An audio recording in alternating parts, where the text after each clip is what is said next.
자, 오늘은 요한복음 세 번째 시간입니다. 세 번째 시간으로 은혜와 진리가 충만하신 예수님에 대해서 함께 나누기 원합니다. 오늘 우리가 함께 읽은 이 본문 말씀은 요한복음의 서론을 마무리하는 말씀이라고 볼 수가 있어요. 이제 서론이 이제 오늘로 마치도록 하겠습니다.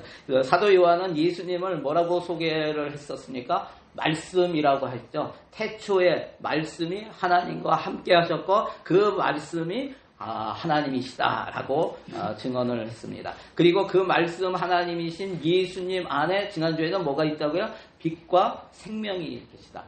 영원한 생명, 조회가 있었다. 빛이 있었다라고 말씀하십니다. 그리고 이제 그 말씀이 육신이 되어서 우리 인간의 모습으로 우리 가운데 거하셨다라고 선포하고 있는 거예요. 오늘 말씀을 통해서 우리가 믿는 믿음의 대상인 예수님이 어떤 분이신가를 알고 그 믿음에 확신을 갖는 그런 성도들이 다 되시기를 바랍니다. 오늘 세 가지 여러분 주보 다 갖고 오셨죠? 주보는 그냥 드리는 건 아니고요. 주보를 늘 갖고 계세요. 주보가 남더라고요. 인원에 비해서 남을 수가 없는데 왜냐하면 거기에 말씀을 들을 때 생각나는 거를 딱 적으세요. 안 그러면 다 까먹어요. 여러분 목장 모임에서 또 할 말이 없어져요. 그때 한마디라도 이렇게 감동되는 단어 하나라도 딱 적어놓으면 그때 생각이 나요. 그래서 주보를 나눠드리고 거기에 적용 질문들도 이렇게 나눠드리니까 꼭 갖고 늘 보시기 바랍니다. 첫 번째는 뭐냐면 예수님은 육신을 입고 우리 가운데 오셨다라는 거예요.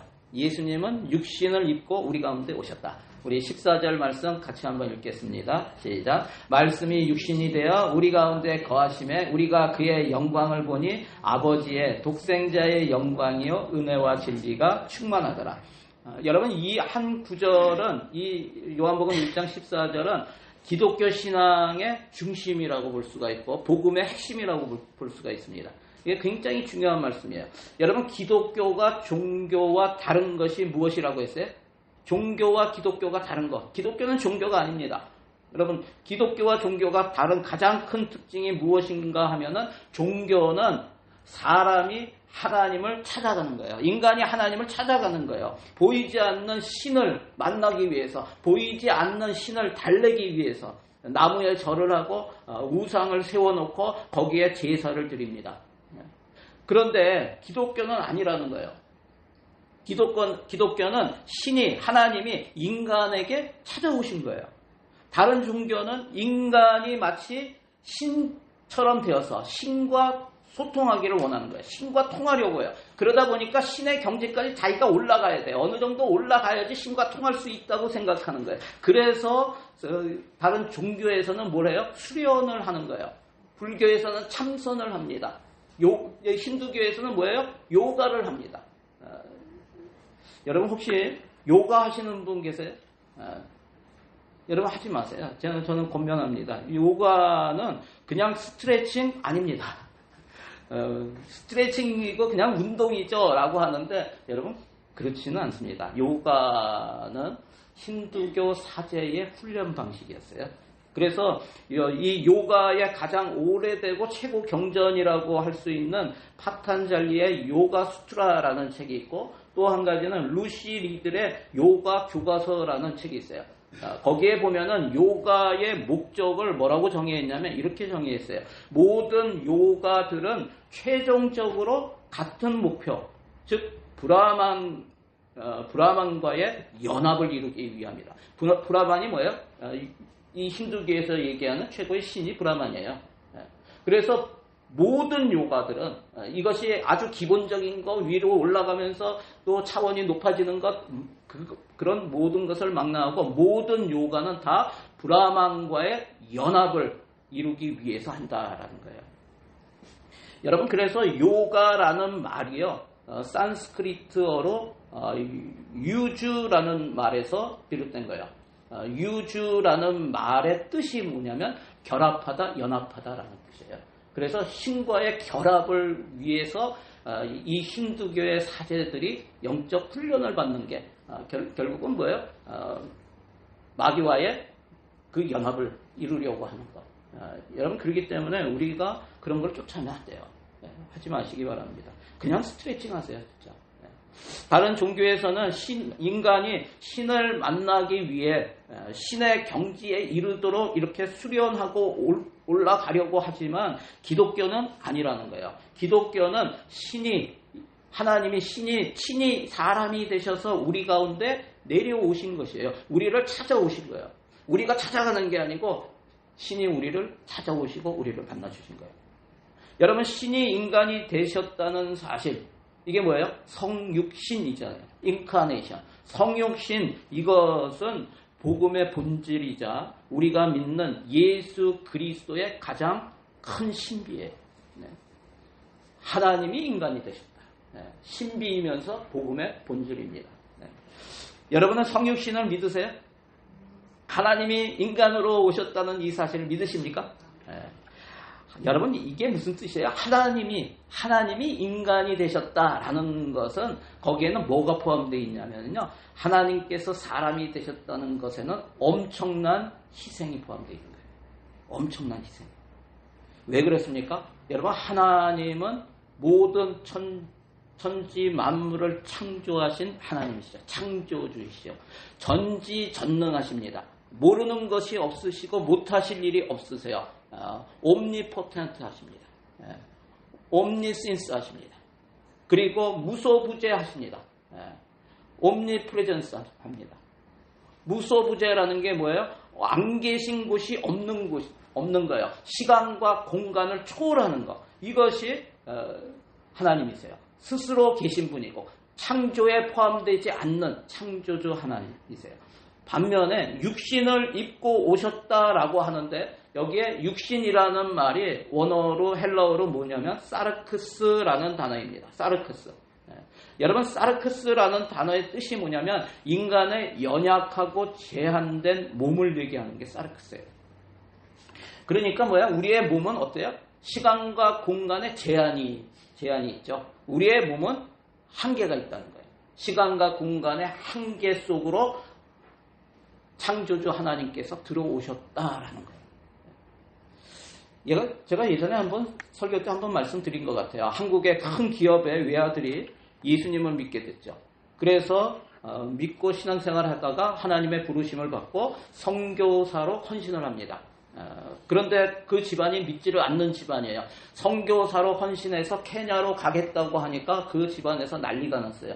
그러면 네가 가면은 너에게 줄 모든 기업은 없다, 유산은 없다, 한 푼도 못 준다 라고 했는데도 선교사로 헌신해서 케냐의 마사이족에게로 갔습니다. 집에서는 아무것도 지원을 받지 못하는 상태에서 정말 마사이족의 그런 생활 방식에 따라 그들과 함께 생활을 합니다. 마사이족은 어떤 족속이에요? 그들은 소똥을 말려가지고 그것으로 집을 짓는데 함께 사용하고 그것을 태워가지고 연료로 사용해서 음식을 하고 이런 적이죠. 그런 아주 열악한 그런 상황에서 선교를 했어요. 그런데 한 번은 그 선교사 아버지와 어릴 적 친구였던 분이 미국에서 사셨는데 거기에서 골프 장갑 사업을 하셨어요. 그러다가 그 친구의 아들이 선교사가 되어서 아프리카에 있다라고 해가지고 그 사업차 아프리카에 가면서 거기 케냐에 가서 그 친구 아들을 만나러 갔어요. 만나러 갔는데 주일에 예배를 드리는데 거기에 마사이족들이 앉아있고 이 선교사는 마사이어로 이렇게 설교를 하는데 무슨 말인지는 못 알아들었지만은 은혜가 됐어요. 감동이 넘쳤어요. 그런데 이렇게 보니까 이 마사이족들은 설교를 듣는 등 많은 등 졸기도 하고 그냥 별로 신경도 안 쓰고 이렇게 듣는 거예요. 너무나 마음이 안타까운 거예요. 굉장한 참 귀한 말씀을 전하는데 그래서 예배가 끝난 다음에 그 마사이족들 사람들을 모아놓고 통역을 세워서 자기는 영어로 하고 그 통역은 마사이어로 통역해주면서 얘기한 거예요. 이 선교사가 어떤 선교사인가, 이 선교사의 집안이 어떤가, 이 집이 얼마나 큰지, 그리고 그 집에 차가 몇 대나 있는지, 그리고 그 차가 얼마나 좋은 고급차인지 이런 것들을 얘기한 거예요. 그리고 그 기업이 그가 물려받을 만한 기업이 얼마나 큰 것인가 그런데 그런 것들을 다 포기하고 당신들을 위해서 이 땅에 왔습니다. 그래서 당신들에게 복음을 전해줍니다. 이것을 얘기하는데 이 사람들이 보는 눈이 자신이 생각할 때는 눈이 동그래져가지고 깜짝 놀라면서 이럴 줄 알았는데 전혀 감동이 없는 거예요. 근데 왜 감동이 없나 이렇게 봤더니 왜 감동이 없냐면 그 사람들에게 있어서 집이 그렇게 크고 좋은 거에 그게 무슨 의미인지 모르는 거예요. 자동차가 그 좋은 브랜드의 자동차가 몇 대 있고 이런 게 와닿지 않는 거예요. 그들에게. 그러니까 감동이 없는 거예요. 그것을 모르니까. 여러분 마찬가지라는 생각이 드는 거예요. 우리도 마찬가지예요. 창조주인 말씀 하나님이 하늘 보좌를 버리고 이 땅에 피조물인 사람으로 오셨다는 사실이 그것이 어떤 희생이고 얼마나 큰 희생인지를 우리가 잘 모르니까 큰 감동이 없는 거예요. 그래서 여러분 우리가 만일 나중에 천국에 가면 알 거예요. 천국에 가게 되면. 그 천국의 그 모든 것을 다 포기하고 인간으로 오신 그것이 얼마나 큰 희생인지. 여러분 그래서 우리가 예수님의 본질이 무엇인지를 알면 알수록 또 우리 자신이 얼마나 큰 죄인인지를 알면 알수록 우리는 우리에게로 오셔서 자신의 생명까지 아낌없이 주신 주님의 은혜를 조금 더 알 수 있게 된다는 거예요. 여러분 그러면 어떻게 우리가 예수님의 본질과 그분의 희생 그리고 우리가 얼마나 큰 죄인인지를 알 수 있을까요? 어떻게 하면 알 수 있을까요? 히브리서 3장 1절에 보면은 뭐라고 하냐면 대제사장인 예수를 깊이 생각하라라고 해요. 대제사장인 예수를 깊이 생각하는 성도들이 다 되시기를 바랍니다. 예수님이 우리와 같이 인간의 몸을 입고 오셨다는 것은 무슨 뜻일까? 예수님은 우리와 같이 배고픔을 아셨다는 거예요. 우리와 같이 피곤도 경험하셨고 눈물도 흘리셨다는 거예요. 또 십자가 앞에서는 내 마음이 심히 고민하여 죽게 되었다라고 하면서 그 어려운 마음을, 힘든 마음을 토로하시기도 하셨어요. 예수님도 죽음 앞에서 힘들어 하셨고 그 고통을 느끼시고 또 눈물도 흘리시고 우리가 갖고 있는 그런 성정을 다 하셨다는 거예요. 그래서 히브리서 4장 15절에는 이렇게 이야기합니다. 같이 한번 읽어볼까요? 다시 시작. 우리에게 있는 대제사장은 우리의 연약함을 동정하지 못하실 이가 아니요 우리 모든 일에 우리와 똑같이 시험을 받으신 이로되 죄는 없으시니라. 무슨 말씀입니까? 예수님은 멀리 계신 하나님이 아니라는 거예요. 예수님은 나의 아픔, 나의 눈물을 아시고 나의 고통 속에 함께 하시는 하나님이시라는 거예요. 여러분에게 무슨 고통이 있어요? 무슨 어려움이 있어요? 그 고통 가운데 주님이 함께 하신다는 거예요. 주님이 다 하신다는 거예요. 여러분 이 사람이 누군지 아세요? 지금 이 사람이 지금 그 중국 옷을 입고 있어요. 누굴까요? 굉장히 유명한 사람이죠. 영국인인데 중국에 가서 중국 내륙 선교의 개척자인 허드슨 테일러입니다. 선교의 아버지라고도 불리기도 하는 사람이에요. 그는 중국 사람들에게 복음을 전하기 위해서 서양인의 복장을 벗고 중국인의 옷을 입고 심지어 그들의 머리 모양까지 따라했다고 합니다. 그는 이렇게 말합니다. 허드슨 테일러가 이렇게 얘기했어요. 그들의 삶 속으로 들어가지 않고서는 그리스도의 사랑을 전할 수 없다. 여러분 이게 예수님의 방식이었어요. 허드슨 테일러는 예수님의 방식을 따라한 거예요. 예수님은 우리에게 생명을 주시기 위해서 우리의 삶 속으로 들어오셔서 우리와 똑같이 사시면서 하나님의 사랑을 보여주신 것임을 여러분 믿으시기를 바랍니다. 한번 적용해 보세요. 하나님께서 나와 같은 인간의 몸으로 찾아와 주셨다는 것이 나에게 어떤 감동이 되는가? 내가 아픔 속으로 들어가 함께 해야 할 사람은 누구인가? 여러분 한번 둘러보시기를 바랍니다. 두 번째 오늘 말씀을 통해서 우리에게 알려주시는 것은 예수님은 은혜 위에 은혜를 주신다는 거예요. 뭘 주세요? 은혜 위에 은혜를 주신다. 우리 16절 말씀 같이 한번 읽겠습니다. 우리가 다 그의 충만한 데서 받으니 은혜 위에 은혜로라. 은혜 위에 은혜로라. 여기에서 요한은 예수님으로부터 은혜 위에 은혜를 받았다라고 말씀합니다. 여러분 이게 은혜 위에 은혜가 무슨 뜻일까요? 문자적으로 하면은 헬라어로 카린 안티 카리토스라는 말이에요. 여러분 은혜라는 말이 헬라어로 뭐냐면 카리스라는 단어죠. 여기에 이것에 그래서 헬라어로 카린 안티 카리스토스라고 적혀져 있어요. 여러분 카린 안티 카리스토스 앞에 있는 카린과 카리스토스는 이게 똑같이 카리스에서 나온 은혜라는 단어야. 그런데 중간에 있는 안티가 들어있어요. 안티. 여러분 안티 아시죠? 영어의 안티랑 똑같은 거예요. 안티가 뭐예요? 안티 크리스천. 이게 뭐예요? 예수님을 대적하는 거잖아요. 안티가 그런 뜻입니다. 대적하다 또는 대체하다라는 뜻이에요. 대적하다, 대체하다. 그래서 다른 말로 하면은 은혜와 은혜가 대적되는 거예요. 서로 비교가 되는 거예요. 근데 전 은혜를 대체하는 은혜를 우리에게 주신다라는 거예요. 여러분 새로운 은혜가 있는데 새로운 은혜가 기존의 은혜를 대체한다는 거예요. 이게 여러분 무엇이 새로운 은혜이고 무엇이 기존의 은혜입니까? 우리 17절에 나와요.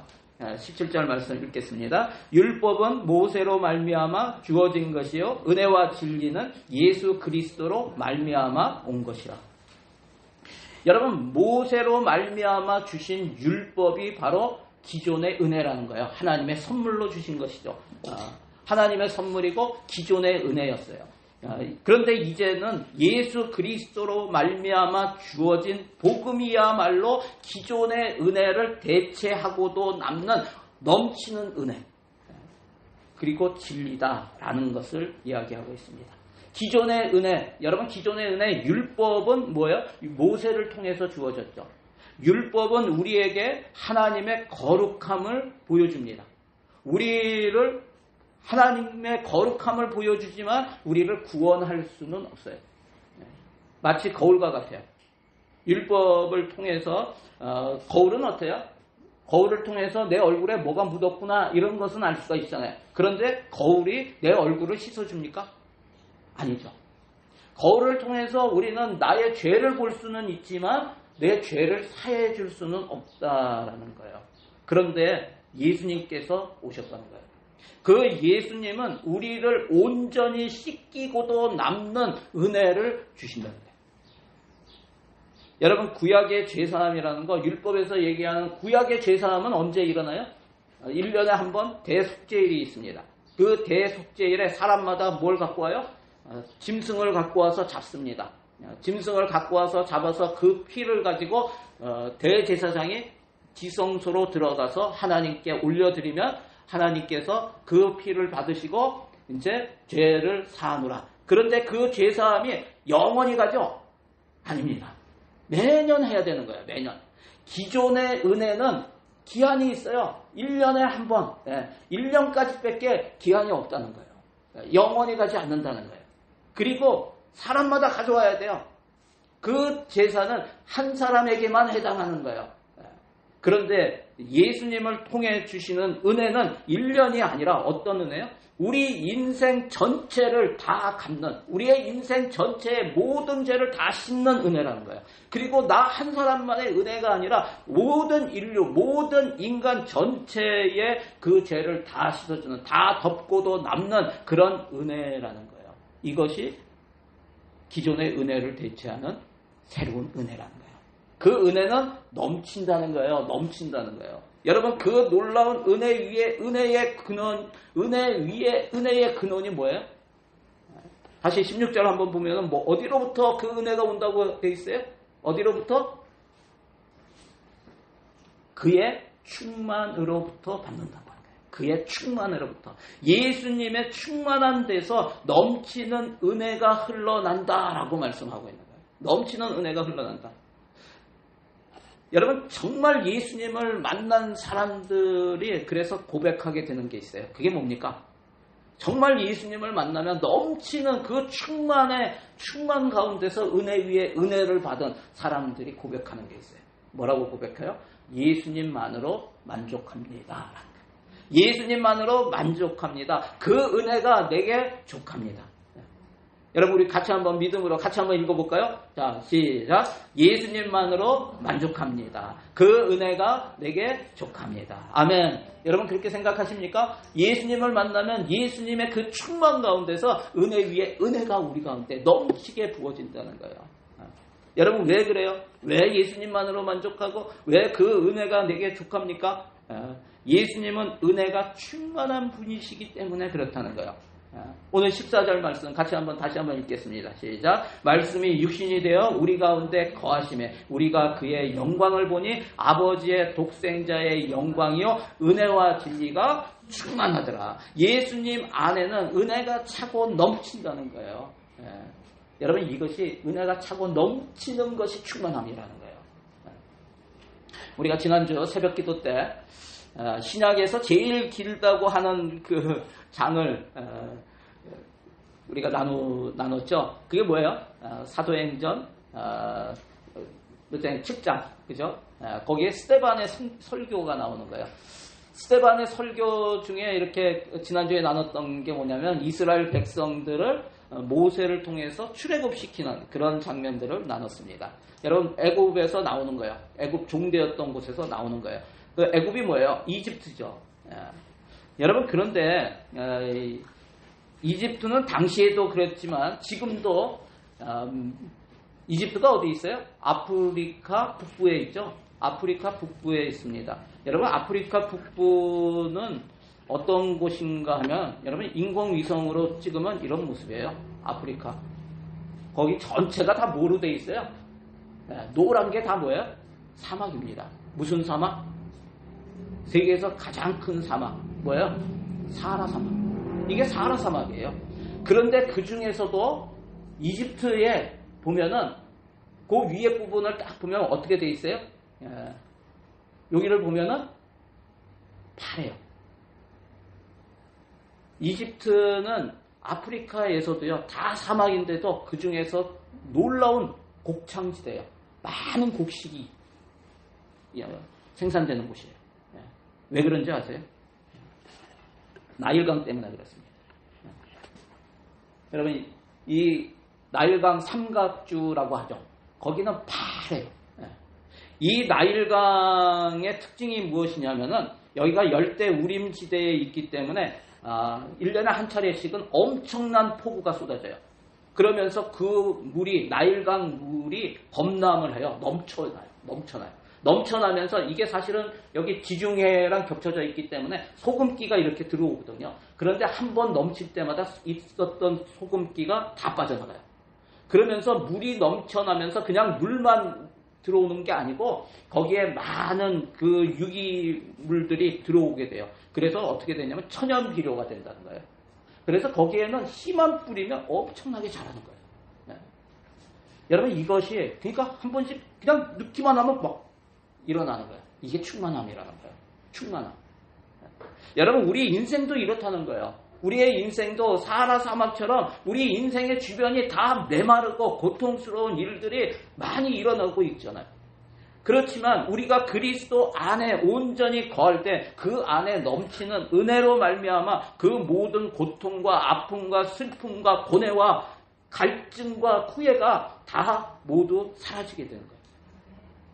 여러분 그 안에서 우리는 진정한 만족을 누리게 되고 우리 안에서 기쁨과 감사가 넘치게 되는 거예요. 여러분 잠시 힘들고 어려울 수는 있어요. 그런데 우리가 그리스도 안에 들어가기만 하면 넘치는 은혜로 말미암아 그 모든 것들을 다 씻어버릴 수가 있다는 거예요. 다 내보낼 수 있다는 거예요. 여러분 이 윌리엄 쿠퍼라는 사람이 있어요. 이 사람인데 윌리엄 쿠퍼는요, 일찍 어머니를 여의고 엄한 아버지 밑에서 학대받으면서 힘들게 살았던 사람입니다. 그는 정신병원에도 몇 차례씩 드나들고 많은 고통과 절망감을 이기지 못해서 런던 시내 다리 위에서 자살도 여러 번 시도했던 그런 사람이에요. 그런데 어느 날 이 사람이 누구를 만나냐면 존 뉴턴을 만나요. 여러분 존 뉴턴 누군지 아세요? 노예상이었죠. 배를 타고 다니면서 노예를 팔고 그랬던 사람이 그가 하나님을 만나고 예수님 만나고 완전히 돌았어요. 완전 딴 사람이 돼요. 그 존 뉴턴을 만나서 복음을 듣게 되고 이 윌리엄 쿠퍼가 예수님을 영접하게 돼요. 하나님의 은혜죠. 너무 좋아서 예수님 안에 들어오니까 그 은혜가 너무나 넘치고 너무나 좋으니까 그가 존 뉴턴을 쫓아다니면서 그가 사역하던 존 뉴턴이 사역하던 곳에 들어가서 넘치는 그 은혜를 함께 존 뉴턴과 함께 나누면서 사는 그런 인생을 삽니다. 그가 그 사역을 함께 하면서 찬송시를 적어요. 한 68편의 찬송시를 적는데 그 중에 하나가 뭐냐면 찬송가 258장에 나와 있는 샘물과 같은 보혈은 샘물과 같은 보혈은 이 찬양 있죠? 이 찬양도 그가 지은 거예요. 그런데 거기에 가사가 어떻게 되어 있냐면 이 샘의 죄를 씻으면 정하게 되겠네. 저 도적 같은 이 몸도 죄 씻기 원하네. 샘솟듯 하는 피곤새 한없이 있도다. 살 동안 받는 사랑을 늘 찬송하겠네. 여러분 이 찬양의 가사가 어떤 의미예요? 여러분 이 윌리엄 쿠퍼가 이 찬양을 지은 것이 왜 지었는가 한번 보세요. 깨지고 상한 자기의 인생도 예수님의 보혈로 정해질 수 있다는 거예요. 깨끗해질 수 있다는 거예요. 어떤 상처든 보혈의 샘물에 잠기면 다 나음을 입는다는 자기 간증이에요. 자기 간증. 버려지고 망가지고 상처받은 인생도 이 샘물을 마시면 새 사람이 될 수 있다 된다는 자신의 신앙 고백을 이 찬송시에다 적고 있는 거예요. 여러분 하나님의 은혜는 한 번으로 끝나지 않습니다. 은혜 위에 은혜예요. 은혜 위에 은혜가 있음을 여러분 기억하시기 바랍니다. 아침마다 새로운 은혜를 주십니다. 하루를 살아갈 힘을 주시는 은혜가 있어요. 죄를 용서하시는 은혜를 주십니다. 시험 가운데 지켜주시는 은혜, 우리의 연약함과 허물과 수치를 다 씻으시고 깨끗게 하시는, 그리고 자유케 하시는, 치유하시는 은혜가 있다는 거예요. 낙심과 절망을 이기고 다시 일어서게 하시는 은혜가 있다는 거예요. 여러분 그 은혜는 끝이 없어요. 아멘. 주님 안에서 넘치는 그 충만함에서 나오는 은혜 위에 은혜는 끝이 없어요. 여러분 한번 적용해 보시기 바랍니다. 나는 오늘 하루도 주님의 은혜를 힘입어 살고 있는가? 그 넘치는 은혜 위에 은혜로 회복되어야 할 나의 연약함은 무엇인가? 한번 돌아보시기 바랍니다. 마지막 세 번째는 예수님은 하나님을 나타내신다. 예수님은 하나님을 나타내십니다. 우리 마지막 절 18절 같이 한번 읽겠습니다. 본래 하나님을 본 사람이 없으되 아버지 품속에 있는 독생하신 하나님이 나타내셨느니라. 아멘. 여러분 하나님을 본 사람은 아무도 없다고 말씀하세요. 왜 그렇습니까? 하나님은 영이시기 때문에 그렇죠. 하나님은 영이시기 때문에. 그러나 태초에 하나님과 함께 계셨던 말씀 하나님이 육신을 입고 사람으로 오셨다는 거예요. 육신을 입고 오셨다, 보이는 사람으로 오셨다. 우리가 만질 수도 있고 만날 수도 있고 볼 수도 있다. 여러분 그것이 바로 예수님이라는 거예요.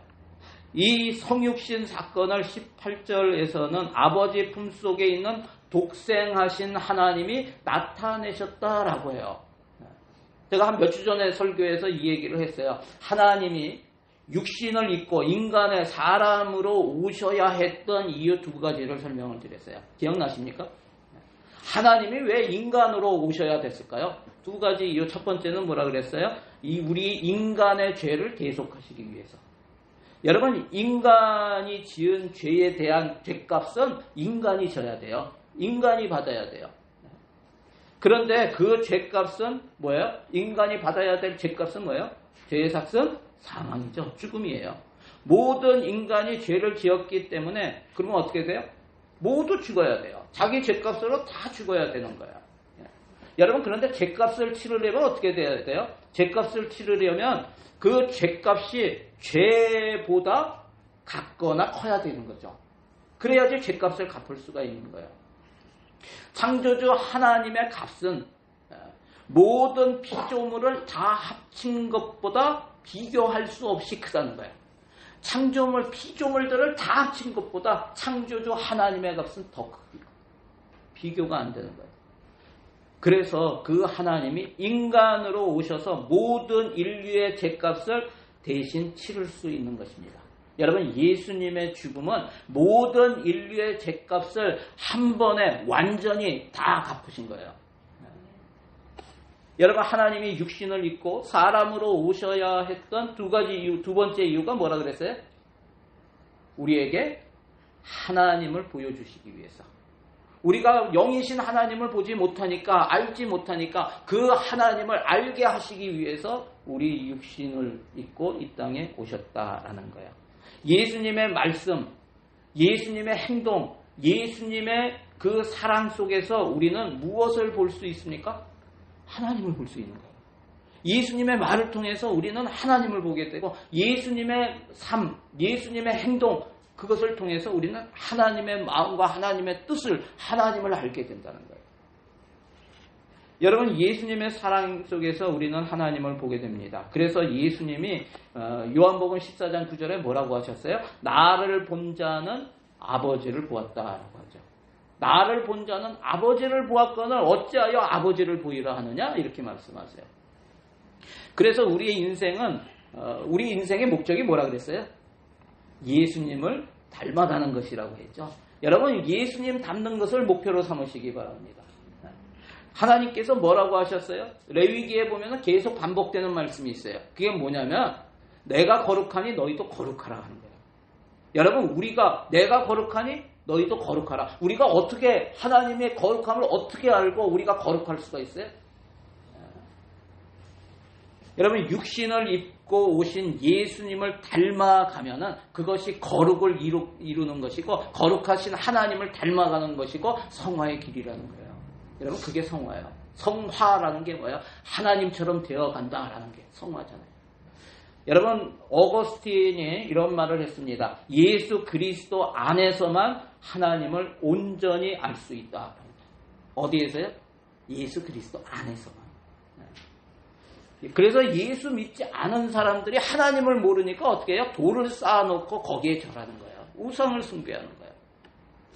여러분, 오직 예수 그리스도 안에서 하나님이 육신의 입을 입고 이 땅에 오신 그분을 통해서 우리는 하나님을 보게 되고 하나님을 알게 되고 하나님께로 가게 되는 거예요. 나로 말미암지 않고는 아버지께로 올 자가 없다. 예수님의 말씀이세요. 여러분, 그래서 우리는 오늘도 예수님을 바라보고 예수님을 알아가고 그분의 삶을 닮아가야 하는 것입니다. 그 예수님이 누구시라고요? 말씀 하나님이시라고요. 그렇기 때문에 우리는 날마다 하나님의 말씀을 가까이 해야 되는 거예요. 하나님의 말씀을 읽고 하나님의 말씀을 듣고 또 하나님의 말씀을 암송하고 배우고 연구하고 이러한 일들이 있어야 된다는 거예요. 말씀을 통해서 그 말씀이 누구예요? 예수님이거든요. 그 예수님을 통해서 우리는 하나님을 알게 되는 거예요. 그렇게 철저히 예수님을 닮아가려고 할 때 우리는 조금씩 하나님을 알게 되고 하나님의 거룩하심과 같이 우리도 거룩을 이루어가게 된다는 거예요. 이게 성도의 삶이에요. 나의 죄를 사해 주시기 위해서 이 땅에 오신 예수님의 한없는 은혜 위에 은혜에 오늘도 감사하며 철저히 예수님의 말씀, 예수님의 행동, 예수님의 삶을 닮아가는 성화를 이루어가는 우리 성도들이 다 되시기를 주의 이름으로 간절히 축원합니다. 적용해 보세요. 예수님을 닮기 위해 내가 구체적으로 하고 있는 것은 무엇인가? 우리 공동체 지체들의 모습에서 예수님을 본 경험이 있는가? 여러분, 우리는 예수 안에 있는 사람이에요. 그렇기 때문에 우리를 통해서 예수님이 나타나게 되어 있어요. 우리 옆에 있는 사람을 통해서 예수님을 보는, 날마다 예수님의 거룩을 우리가 서로를 통해서 보고 또 닮아가는 그러한 우리 공동체가 되기를 바랍니다. 우리 말씀 가지고 함께 기도하기 원합니다. 오늘 말씀을 가지고 기도하실 때 하나님, 우리 가운데 육신을 입고 오신 그 예수님을 알기 원합니다. 닮아가기 원합니다. 하나님, 우리가 종교 생활하지 않도록 도와주시고 우리가 어떻게 하면 하나님을 찾아가려고 하는 것이 아니라 이 땅에 우리를 만나시기 위해서 이 땅에 오신 육신을 입고 오신 그 주님 안에 거하는 그러한 사람 될 수 있도록 도와달라고 기도하시기 바랍니다. 혹시 상처가 있습니까? 아픔이 있습니까? 낙심하고 절망 가운데 있습니까? 슬픔이 있습니까? 여러분 그렇다면 주님 앞에 구하시기 바랍니다. 은혜 위에 은혜를 구하시기 바랍니다. 하나님께서 주시는 그 주님이 주시는 그 충만한 가운데 우리 가운데 은혜의 은혜를 덧입혀 주셔서 모든 아픔과 상처와 절망과 그 낙심을 그 슬픔을 다 쓸어버리고 온전히 주님의 은혜 가운데 사랑이 넘치는 그런 인생으로 살아갈 수 있도록 도와달라고 우리 주님 앞에 구하시기 바랍니다. 오늘 말씀 가지고 우리 주여 한번 부르시고 함께 기도합니다. 주여, 오 할렐루야. 하나님 감사합니다. 주여 주님을 찬양합니다. 하나님 그렇습니다. 우리의 삶 가운데 오늘도 역사하여 주시고 우리를 불러주시고 이끌어주시는 주님을 찬양합니다. 우리를 만나시기 위해서 우리 인간의 모습으로 나와 같은 모습으로 이 땅에 오신 그 예수님의 놀라우신 그 사랑과 희생을 생각합니다. 그 주님 안에 거하기 원합니다. 오늘도 주님을 만나고 주님을 알아가는 그러한 삶이 되기를 소원하오니 하나님 오늘도 만나주시고 오늘도 역사하여 주시옵소서. 그리스도 안에 인 크라이스트 하신 그런 그 말 안에 사는 우리 성도들의 삶이 될 수 있도록 하나님 붙들어 주시고 인도하여 주시옵소서. 우리 안에 낙심이 있습니다. 절망이 있습니다. 슬픔이 있습니다. 미움이 있습니다. 아버지 하나님 이 모든 것들을 예수 그리스도 안에 충만히 넘치는 그 은혜 위에 은혜를 받아서 그 모든 것들을 다 씻어내고 오직 주님의 은혜 가운데 그리스도의 사랑으로 하나가 될 수 있는 우리 공동체가 될 수 있도록 하나님 도와주시고 인도하여 주시옵소서. 날마다 그리스도 안에 거하며 주님의 사랑으로 그 다른 사람들의 이웃들을 사랑하고 품고 하나가 될 수 있는 우리 성도들이 될 수 있도록 하나님 도와주시고 인도하여 주시옵소서. 오늘도 예수님의 말과 예수님의 행동과 예수님의 삶을 닮아가는 그런 성화의 길을 가는 우리 성도들 다 될 수 있도록 축복하여 주시고 인도하여 주시옵소서. 그렇게 하실 주님을 찬양합니다. 하나님 감사합니다. 하나님 감사합니다. 주님 찬양합니다. 우리 가운데 우리와 같이 인간의 모습으로 오셔서 우리의 모든 죄를 다 죄값을 갚아주시고 또 하나님을 알게 하시는 놀라운 주님의 그 희생과 사랑을 찬양합니다. 우리가 주님 안에 거하기를 원합니다. 우리에게 있는 모든 아픔과 상처와 슬픔과 절망과 낙심과 또 후회를 예수 그리스도의 넘치는 은혜 위에 은혜 가운데 그 모든 것을 다 씻어내버리고 주님의 사랑으로 하나가 되는 주님의 사랑이 넘쳐나서 우리 이웃들을 서로 사랑하고 그 모든 허물까지 다 덮으며 미움이 아니라 사랑으로 하나가 되는 우리 공동체, 우리 가정이 다 될 수 있도록 하나님 도와주시고 우리 성도들의 마음이 예수님을 알고 하나님의 거룩하신 하나님을 닮아가며 거룩의 길, 성화의 길을 날마다 걸어가는 우리 성도들이 다 될 수 있도록 축복하여 주시옵소서. 주 안에서 진정으로 예수님만으로 만족한 그러한 인생을 사는 우리 성도들 다 되게 하나님 함께하여 주시고 역사하여 주시고 그들의 삶을 통해 영광받아 주시옵소서. 그렇게 하실 주님을 찬양합니다. 감사드리며 예수님의 이름으로 기도드리옵나이다. 아멘. 자, 우리 하나님께 영광의 박수 올려드리겠습니다. 할렐루야.